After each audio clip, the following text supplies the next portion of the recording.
Good morning student. History of computer. Computer का अस्तित्व बहुत पुराना है, यानी कंप्यूटर बहुत पहले ही बनाने का प्रयास किया गया था। मुश्किल से 50 वर्ष ही हुए हैं इसके विकास का, पर जब कंप्यूटर बनाना शुरू किया गया था तो वह बहुत पुराना था। वह अचानक विकसित नहीं हुआ, उसे धीरे धीरे विकसित किया गया, यानी कुछ छोटे कंप्यूटर बनाए गए जो कि जैसे अबिकस कंप्यूटर। यह चीन में बनाया गया, 16वीं शताब्दी में ही बनाया गया था। और यह जैसे आप पहले बच्चे गिनतारा एक बुक लेते थे, उस पर छपा रहता था, आप देखते हैं गिनतारा जो मैथ की बुक होती है उस पर गिनतारा छपा रहता था, वही बनाया गया था। 16वीं शताब्दी में यह सिर्फ जोड़ घटाने के कार्य में ही आता था। अगला कंप्यूटर आपका पास्कल कैलकुलेटर बनाया गया। पास्कल कैलकुलेटर यह बनाने का श्रेय ब्राइकस पास्कल को दिया जाता है, क्योंकि उन्होंने ही बनाया था, जो कि जोड़ घटाना गुणा भाग करता था। यह पहला मैकेनिकल कंप्यूटर था, यानी पहले ये सब कंप्यूटर जिसमें कलपुर्जे लगाए गए हैं और जो कि लौहयुक्त हो, लोहे के हों। अगला चार्ल्स बेबेज द्वारा बनाया गया डिफेंस इंजन। 1822 ईस्वी में चार्ल्स बेबेज ने यह डिफेंस इंजन बनाया, जो कि बीजगणितीय कार्यों के लिए उपयोग में लाया गया।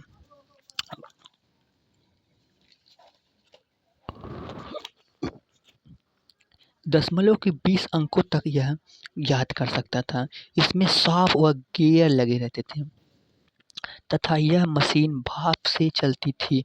इस मशीन का उपयोग आज के दिनों में डाक, रेल, बीमा में व व्यावसायिक क्षेत्रों में व्यापक रूप से किया जाता है। इसकी सफलता से प्रेरित होकर चार्ल्स ने ऐसा यंत्र बनाया जिसे इनपुट स्टोरेज प्रोसेस व आउटपुट स्टोरेज जैसे मुख्य 4 भाग में थे, जो आज के कंप्यूटर से काफ़ी मिलते जुलते हैं। इसकी संरचना अपने आप से संपूर्ण थी। इसे अपडेट करके एनालिटिकल इंजन बनाया गया।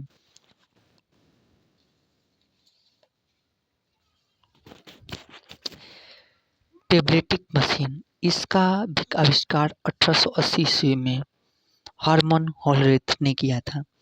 यह पहला ऐसा मशीन था। इसमें इंफॉर्मेशन को पंच कार्ड में स्टोर किया जाता था। टेबलेटिंग मशीन को पंच कार्ड में किया जाता था।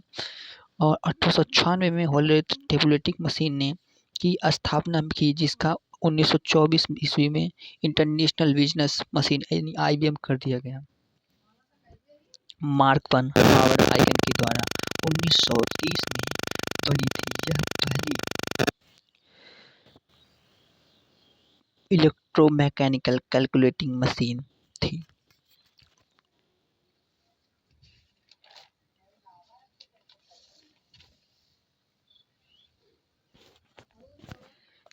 Electronic numerical integrator L computer, इनियाक। Electronic numerical integrator and computer, इसका आविष्कार 1946 में जे प्रोफेसर इकार्ड एवं JN मिचेल माउचली के द्वारा किया गया था। यह विश्व का पहला इलेक्ट्रॉनिक कंप्यूटर था। India EDSAC electronic delay storage automatic calculator 1949 ईस्वी में मैरियम बिकलेश के द्वारा किया गया था। अब जनरेशन ऑफ कंप्यूटर की जनरेशन यहाँ तक तो हो गया। कंप्यूटर विकसित कैसे हुआ, कैसे धीरे धीरे कंप्यूटर तक आए, कैसे कैसे पहुँचे, उसके बाद कंप्यूटर की जनरेशन कहाँ से शुरू हुई, इसके बारे में हम पढ़ेंगे। पहला फर्स्ट जनरेशन कैसे शुरू हुई, पहले ये देखते हैं। कंप्यूटर का विकास 16वीं शताब्दी में तो हो गया था इसे, लेकिन इस पिछले 50 वर्षों में कंप्यूटर जिस अवधि कंप्यूटर का विकास हुआ है उसे 5 चरणों में बांटा गया है। कंप्यूटर के इतिहास यात्रा वैक्यूम ट्यूब 1940 में शुरू हुई थी। वो वर्तमान में यह आर्टिफिशियल इंटेलिजेंस की तरक्की कर रही है।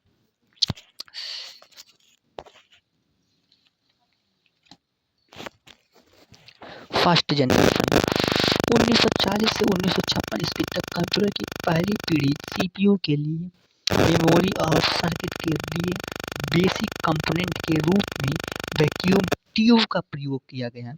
इसका आविष्कार 1904 में सर जॉन एम्ब्रोस फ्लेमिंग द्वारा किया गया था।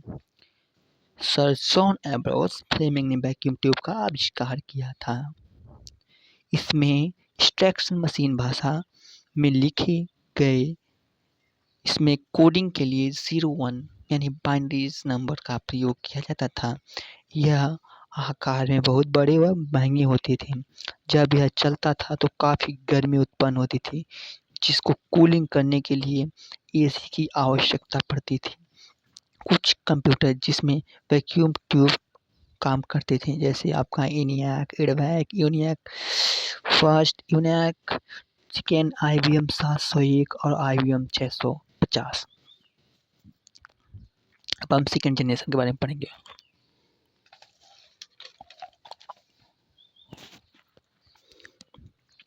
सेकेंड जनरेशन 1956 से 1940 थी। पहली जनरेशन थी 1940 से 1956 तक और दूसरी जनरेशन अब देखिए 1956 से 1963 तक। इस पीढ़ी के कंप्यूटर में वैक्यूम ट्यूब की जगह ट्रांजिस्टर का प्रयोग किया जाता था। इसका आविष्कार 1947 में विलियम शॉकले के द्वारा किया गया। यह आकार में छोटे और तेज और सस्ते होते थे। वैक्यूम ट्यूब की अपेक्षा अधिक कुशल व विश्वसनीय थे। इसकी चुंबकीय कोर पीढ़ी के कंप्यूटर में हाई लेवल लैंग्वेज व असेंबली लैंग्वेज का प्रयोग होने लगा। इसका उपयोग साइंटिफिक एवं कमर्शियल पर्पस के लिए किया जाता था। इस पीढ़ी में कुछ कंप्यूटर इस प्रकार हैं: IBM 1620, IBM 1401, IBM 709 4, CDC 1604, CDC 3600 और यूनियाक 1108। तीसरी जनरेशन, यह जनरेशन 1964 से 1971 तक है।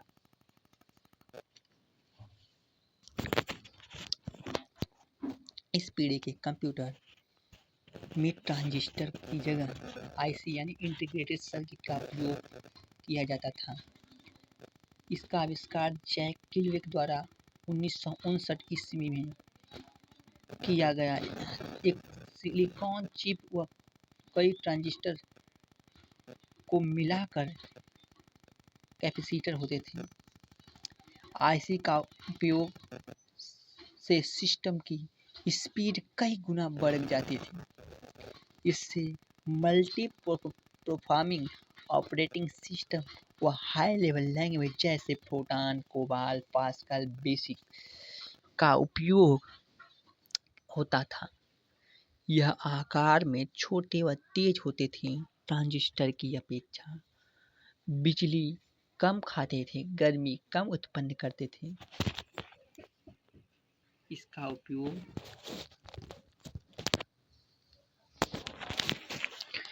उपयोग साइंटिफिक कार्यों के लिए किया जाता था।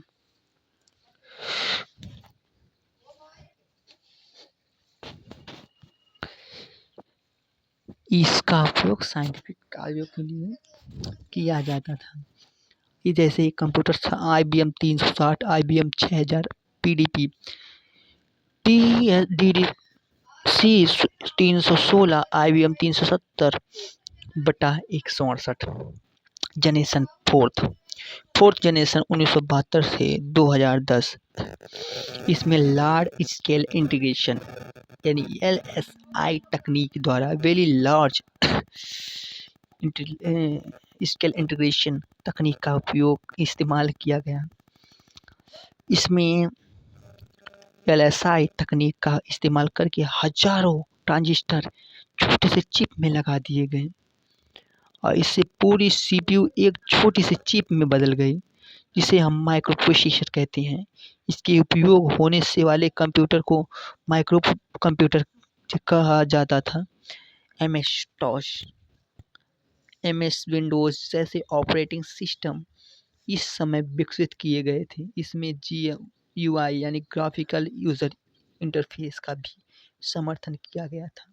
इसमें हाई लेवल लैंग्वेज में होते थे, जैसे C++, वह डेटाबेस आदि। कुछ कंप्यूटर IBM 4341, DC-10 स्टार 1000 और PUP-11 यह कंप्यूटर 4th जनरेशन कंप्यूटर्स हैं। आगे 5th जनरेशन कंप्यूटर पढ़ेंगे हम।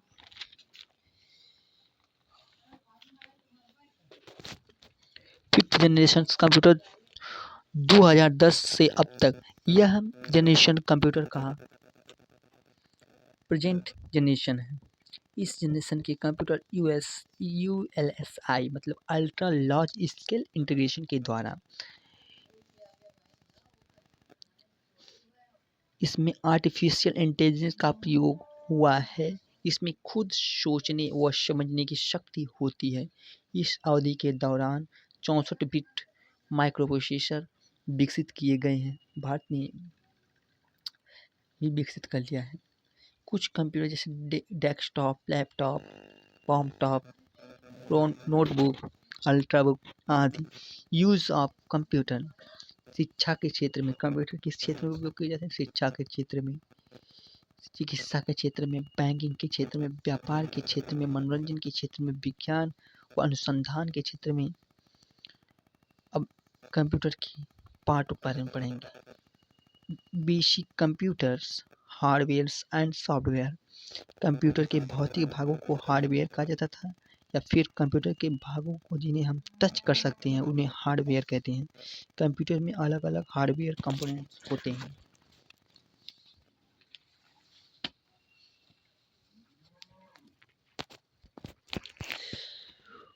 उन सभी को हम मदरबोर्ड के साथ जोड़ सकते हैं, जैसे micro processor, hard monitors, keyboards, printer आदि हार्डवेयर जिन्हें हम 4 भागों में बांटते हैं: इनपुट, प्रोसेसर, आउटपुट, स्टोरेज।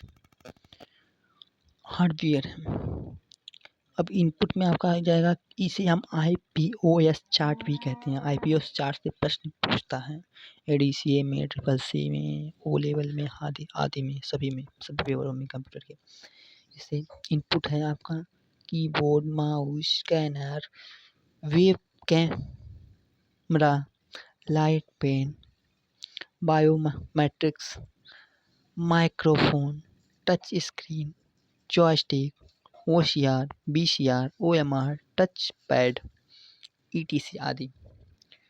और प्रोसेसर आपका microprocessor, motherboard, RAM, ROM, ETC सभी प्रोसेसर में आ जाएंगे। आउटपुट में आपका आ जाएगा मॉनिटर, प्रोजेक्टर, स्पीकर, ETC। और स्टोरेज में आपका आ जाएगा hard disk, memory card, optical disk, pen drive, ETC। आगे अगर पढ़ते हैं, इनपुट वह डिवाइस जिसकी सहायता से कंप्यूटर का कार्य के लिए आदेश देते हैं, इनपुट डिवाइस कहते हैं। यह सबसे ज़्यादा कीबोर्ड जैसे आपका है, यह सबसे ज़्यादा इस्तेमाल किए जाने वाला इनपुट डिवाइस है। यह टाइपराइटर के सिद्धांत पर कार्य करता है।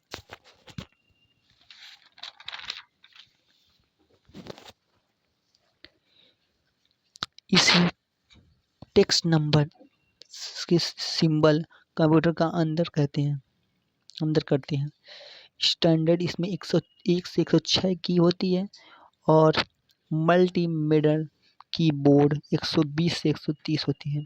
टेक्नोलॉजी के आधार पर कीबोर्ड 2 प्रकार की नहीं, कई प्रकार के होती हैं, जैसे wire keyboard, wireless keyboard, bridal keyboard, hologram keyboard, की माउस कीबोर्ड, मल्टीमीडिया कीबोर्ड। इसमें कितनी की होती हैं, की को किस हिसाब से बांटा गया वह देखते हैं। देखिए मल्टीमीडिया दो प्रकार के होते हैं, एक USB कीबोर्ड, एक PS2 कीबोर्ड। और इनमें की होती हैं एक अल्फ़ाबेटिकल की A to Z तक, न्यूमेरिकल की 0 से 9 तक, फंक्शन की F1 से F12 तक, स्पेशल की जैसे home page, up, pant, screen, pause, back इत्यादि ये सभी होती हैं। आगे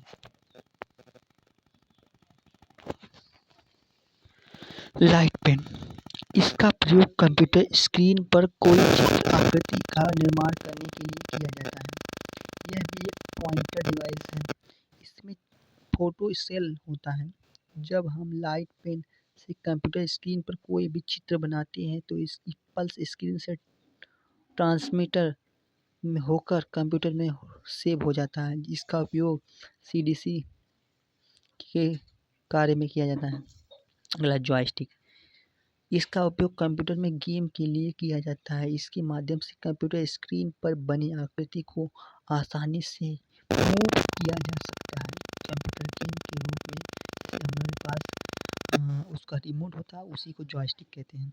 ट्रैक बॉल, यह मैकेनिकल माउस की तरह दिखने वाला एक पॉइंटिंग डिवाइस इनपुट डिवाइस है जिसके ऊपरी सिरे पर रबर की आकृति का बॉल माने घूमने के रूप आकृति लगी होती है जिससे माउस पॉइंटर घूमता है, कंट्रोल किया जाता है इससे ट्रैक बॉल से। टच स्क्रीन, यह इनपुट डिवाइस है जिसकी सहायता से इनपुट देने के लिए उंगलियों का प्रयोग होता है। इसकी सहायता से कंप्यूटर का निर्देश दिया जाता है। ग्राफिक्स टेबल, यह ड्राइविंग की तरह इसके साथ एक पेन और माउस होता है। इस पर पतले तारों की जाल बिछी होती है जिस पर पेन चलाने पर इसे डिस्टेंसिंग टेबल भी कहते हैं, चलता है। मतलब पेन चलाएंगे तो वहाँ पर भी ग्राफिक्स टेबल पर अगर आप पेन से कुछ लिखेंगे तो वो कंप्यूटर में लिखाएगा। बार कोड, BCR जिसे कहते हैं, बार कोड रीडर, इसका प्रयोग बार कोड रीडर यानी बार को पढ़ने के लिए किया जाता है। प्रोडक्ट के ऊपर आप देखते होंगे कि लंबाई में कुछ खींचा हुआ रेखा होता है। बार कोड उठा उसको जो पढ़ता है उसे BCR कहते हैं, bar code reader. Bar code reader पैसे, मैन्युफैक्चरिंग डेट आदि प्राइस सब लिखा जाता है BCR में। आउटपुट डिवाइस, कंप्यूटर में आउटपुट डिवाइस का एक हार्डवेयर कंपोनेंट जिसका उपयोग कंप्यूटर से आउटपुट या इंफॉर्मेशन प्राप्त करने के लिए किया जाता है। वीडियो, ऑडियो आदि। आउटपुट डिवाइस में आपका आता है मॉनिटर। यह कंप्यूटर का एक आउटपुट डिवाइस है जिसे कंप्यूटर में हम कोई इंफॉर्मेशन देते हैं, वो प्रोसेस होता है। प्रोसेस के बाद जो जानकारी हमें जिस रूप में मिलती है, जहाँ से वो जानकारी मिलती है, जैसे मॉनिटर से मिलती है, तो वह एक आउटपुट डिवाइस है। अगला CRT, cathode ray monitor tube monitor, यह तकनीक सस्ती एवं रंगीन आउटपुट देने में सक्षम होती है। इसमें फिक्सर टू अल्टीमेटम होता है जो पुराने टीवी के तरह होता है। यह पुराना मॉडल होता है। LCD, लिक्विड क्रिस्टल डिस्प्ले, यह एक फ्लैट पैनल डिस्प्ले है जिसे आमतौर से टीवी, कंप्यूटर, मॉनिटर में इस्तेमाल होता है। इसके साथ यह मोबाइल, लैपटॉप, टैबलेट और स्मार्टफोन में भी होता है। यह विद्युत कम खाता है, इसका वजन हल्का होता है। LED, लाइट इमिटिंग डायोड, यह एक सेमीकंडक्टर डिवाइस है। विद्युत करंट मिलने पर डिस्प्ले दिखाई देता है। इसकी रोशनी ज़्यादा चमकीली नहीं है। इसमें बैकलाइट रोशनी के लिए डायोड का प्रयोग होता है। इसका कीमत LCD से ज़्यादा होती है। इसे LCD का अपग्रेड वर्जन कहते हैं। प्रिंटर, यह इलेक्ट्रॉनिक डिवाइस है जिसका उपयोग डिजिटल सूचना के कार्य में छापने के लिए किया जाता है। जो कंप्यूटर में सॉफ्ट कॉपी को हार्ड कॉपी और हार्ड कॉपी को सॉफ्ट कॉपी में परिवर्तित किया जाता है। सॉफ्ट कॉपी किसे कहते हैं? कंप्यूटर में अगर आपकी कोई इन्फॉर्मेशन तो सॉफ्ट कॉपी है, पर उसे अगर छापकर कागज़ पर निकाले तो उसे हार्ड कॉपी कहते हैं। प्रिंटर दो प्रकार के होते हैं, इम्पैक्ट प्रिंटर, एक non impact printer. Impact printer, इसका प्रयोग प्रिंटिंग डॉक्यूमेंट के साथ ग्राफिक्स के लिए भी किया जाता है। यह ऐसा प्रिंटर है जहां प्रिंट हेड, रिबन, कार्टेज व पेपर के बीच एक फिजिकल संपर्क स्थापित किया जाता है। इसमें इंक रिबन के माध्यम से कागज पर इंजेक्ट पाई होता है। यानी जो आप बड़ी बड़ी ऑफिसों में या आप तहसील में गए होंगे तो तहसील में देखते होंगे कि एक टाइपराइटर होता है जो पट पट पट पट पट बोलता है, वही इम्पैक्ट प्रिंटर कहलाता है। उसी तरह होता है वो भी। नॉन इम्पैक्ट प्रिंटर या प्रिंटर प्रिंटिंग इलेक्ट्रोस्टैटिक व इंकजेट टेक्नोलॉजी का प्रयोग कर यह कई प्रकार के होते हैं। देखिए अगला, नॉन इम्पैक्ट प्रिंटर आपके दो प्रकार के होते हैं। एक इंकजेट प्रिंटर, इसमें नोजल से कागज पर स्याही को बूंदों का बौछार करके चित्रों को छपाई होती है। इसका प्रिंट स्पष्ट होता है क्योंकि इसमें अक्षर कई डॉट से मिलकर बने होते हैं। थर्मल प्रिंटर, यह पेपर पर अक्षर छापने के लिए गर्मी का प्रयोग करता है। गर्मी के द्वारा स्याही पिघलकर कागज पर छोड़कर अक्षर छपते हैं। फ्लैक्स मशीन भी यह एक प्रकार यही है। लेजर प्रिंटर, इसके द्वारा कई हाई क्वालिटी अक्षर व चित्र छापते हैं। 3D प्रिंटर, यह एक नई प्रिंटिंग पीढ़ी का प्रिंटिंग मशीन है। इसको एडिटिव मैन्युफैक्चरिंग भी कहते हैं, जो 3D मॉडल के लेवल बाय लेवल बनाती है। इसको 1984 में चैक हॉल ने किया था। जैसे खिलौने, गहना व हथियार का निर्माण भी इसी से होता है। ये सभी मॉडर्न सॉफ्टवेयर का उपयोग कर ऑब्जेक्ट डिजाइन तैयार कर देते हैं और छपाई करते हैं। प्लॉटर किसे कहते हैं? यह एक प्रकार का आउटपुट डिवाइस है। इसके चित्र व ग्राफ और प्रिंट भी होता है। इसके द्वारा बैनर, पोस्टर प्रिंट होता है। यह दो प्रकार के होते हैं, ड्रम पेन प्लॉटर और flatbed plotter. Memory of unit, 1 bit बराबर 01 बाइनरी, 4 बिट बराबर एक निब्बल, 8 बिट बराबर 1 बाइट और 1024 बाइट बराबर 1 KB यानी 1 किलोबाइट। 1024 किलोबाइट बराबर 1 मेगाबाइट। 1024 मेगा बराबर 1 गीगाबाइट। 1024 गीगाबाइट बराबर 1 टेराबाइट। 1024 टेराबाइट बराबर 1 पिकोबाइट पेंटाबाइट। 1024 पेंटाबाइट बराबर 1 हेक्साबाइट। 1024 हेक्साबाइट बराबर 1 जेटाबाइट। 1024 जेटाबाइट बराबर 1 ओटाबाइट। 1024 ओटाबाइट बराबर 1 ब्रोटाबाइट। 1024 ब्रोटाबाइट बराबर 1 जियोबाइट इत्यादि। इसी प्रकार की आपकी यूनिट होते हैं। पहला प्रश्न है, देखिए, एक कंप्यूटर सॉन्ग्स की कैपेसिटी 800 मेगाबाइट यानी 4 GB पेन ड्राइव में कितने वीडियो सॉन्ग लोड होंगे? एक वीडियो सॉन्ग आप देख सकते हैं कि इस प्रकार हल होकर 5.12 वीडियो सॉन्ग आया है। अगला, एक ऑडियो गाना 800 KB का है, वह पेन ड्राइव 2 GB की है, तो कितने सॉन्ग्स आएंगे? आप देख सकते हैं सॉन्ग्स अनलिमिटेड 1024 गुणे 1024 कैसे आंसर आया है।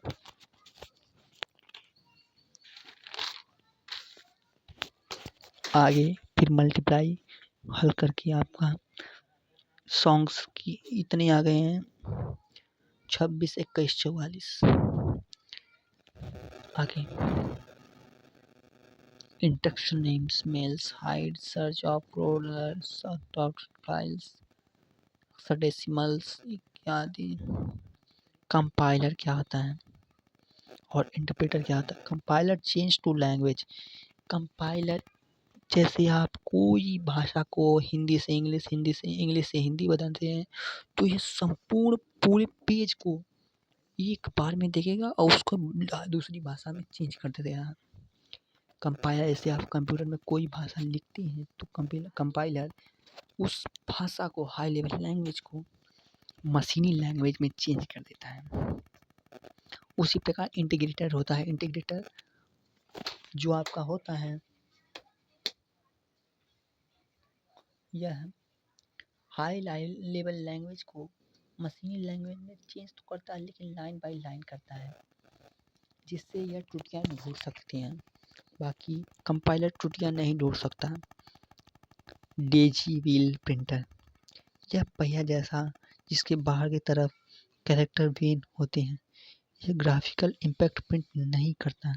यह कैरेक्टर प्रिंटर होता है। इसे गॉल्फ बॉल प्रिंटर भी कहते हैं, जो 3 से 3000 लाइन पर IPM में मापा जाता है। सिस्टम ऑफ सॉफ्टवेयर, यह काम का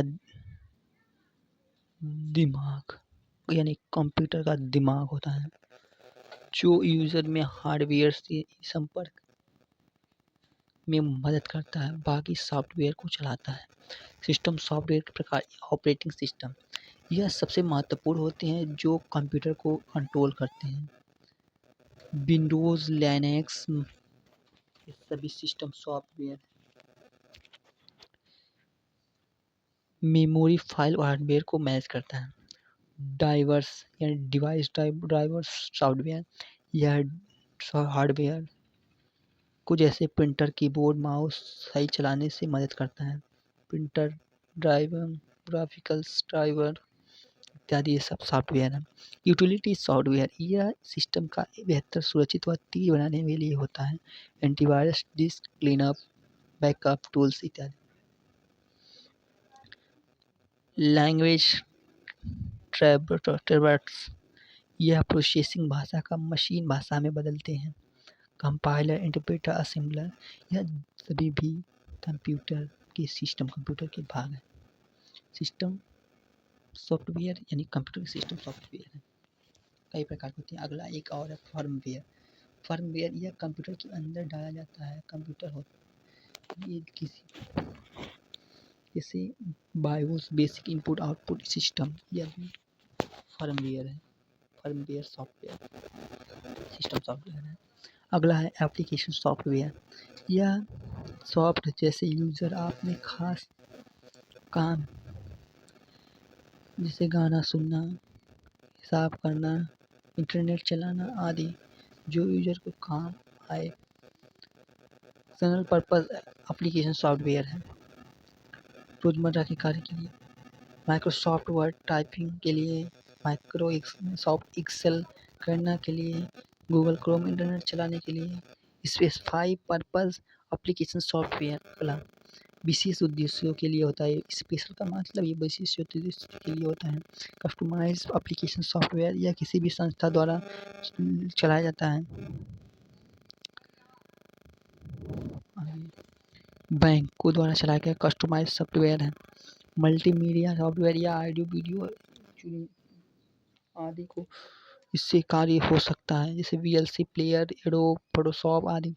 लिंकर, जब आप कोई प्रोग्राम लिखते हैं तो छोटे छोटे हिस्सों में कंपाइल होता है, उसे लिंकर द्वारा जोड़ा जाता है। लोडर, इसका काम होता है कि फाइल को रैम में लोड करना। लिंकर लोडर में अंतर है आपका, देख लीजिए। प्रोग्राम को जोड़ता है, लिंकर प्रोग्राम को चलाता है। लोडर कंपाइल के बाद काम करता है, यह रन के बाद समय कार्य करता है। यह exe फाइल बनाता है, यह exe फाइल को रैम में लोड करता है। Open source and properties software, यह सॉफ्टवेयर एक ऐसा सॉफ्टवेयर होता है जो सोर्स कोड के साथ वितरित किया जाता है, यानी इसमें आप कुछ चेंज करना चाहें तो चेंज कर सकते हैं इस सॉफ्टवेयर में। लेकिन प्रॉपर्टीज सॉफ्टवेयर ऐसा सॉफ्टवेयर होता है जिसमें आप कुछ भी चेंज नहीं कर सकते। ओपन सोर्स सॉफ्टवेयर जैसे आपका मोजिला, फायरफॉक्स, उबंटू, ये सभी सॉफ्टवेयर हैं। लेकिन प्रॉपर्टी सॉफ्टवेयर, रो, फोटोशॉप, कोरल ड्रॉ, माइक्रो, यह सब आपसे कुछ चेंज करने के लिए पैसा मांगेंगे। मालिकाना हक इनकी कंपनी के पास होता है। मोबाइल ऐप्स यह आपका जैसे है हो गया स्मार्टफोन, टैबलेट आदि, आईफोन, आईपैड आदि के लिए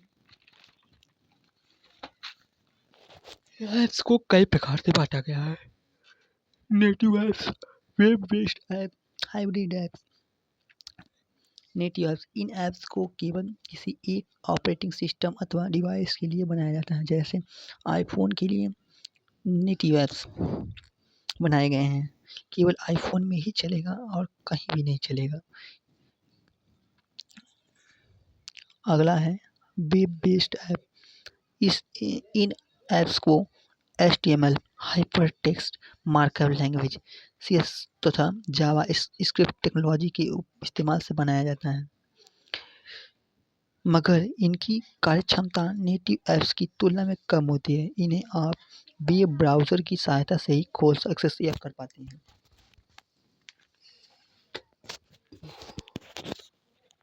यह ऐप्स एक से ज़्यादा मोबाइल प्लेटफॉर्म से चलाए जा सकते हैं, इसीलिए इसे हाइब्रिड ऐप कहते हैं। हाइब्रिड ऐप आईफोन में भी चल सकती हैं, सभी मोबाइल ऐप में चल सकते हैं, सभी मोबाइल में चल सकते हैं। जैसे आपका WhatsApp, Facebook, Gmail, Snapchat, Instagram, Twitter, YouTube, Chrome आदि।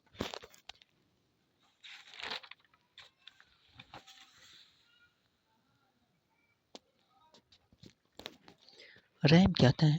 Random access memory. यह एक हार्डवेयर डिवाइस है जो कंप्यूटर के मदरबोर्ड पर लगी होती है।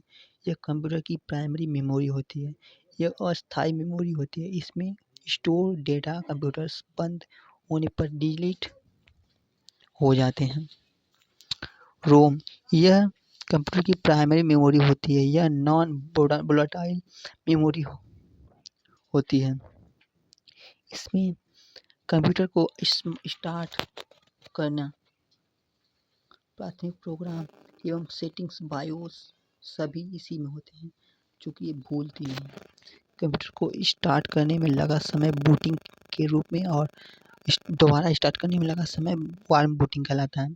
एसटीडी, इसका विकास कंप्यूटर में डेटा को स्टोर करने के लिए किया जाता है। आजकल इसका उपयोग कंप्यूटर से आगे कई क्षेत्र में हो रहा है। इसे DVR, digital video recorder, digital camera आदि हार्ड डिस्क में डेटा को स्टोर करने की क्षमता बहुत अधिक होती है। CD, कॉम्पैक्ट डिस्क यह विशेष डिस्क होता है जिस पर कोई डेटा एक ही बार राइट किया जा सकता है और बार बार रीड किया जा सकता है। Explain the famous of compiler, interpreter and assembler. Compiler आपने पढ़ा, कंपाइलर पीछे हमने बताया, यह एक सिस्टम सॉफ्टवेयर है। यह ट्रांसलेटर होता है जो हाई लेवल लैंग्वेज को मशीनी लैंग्वेज में चेंज करता है।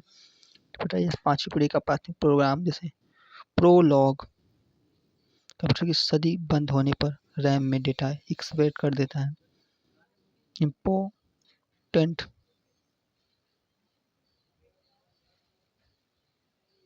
5वीं पीढ़ी की प्रोग्राम भाषा का नाम क्या है? प्रोलॉग 5वीं पीढ़ी की भाषा है। कुछ महत्वपूर्ण बातें, लिब्रो ऑफिस का चिन्ह जो है .odt है।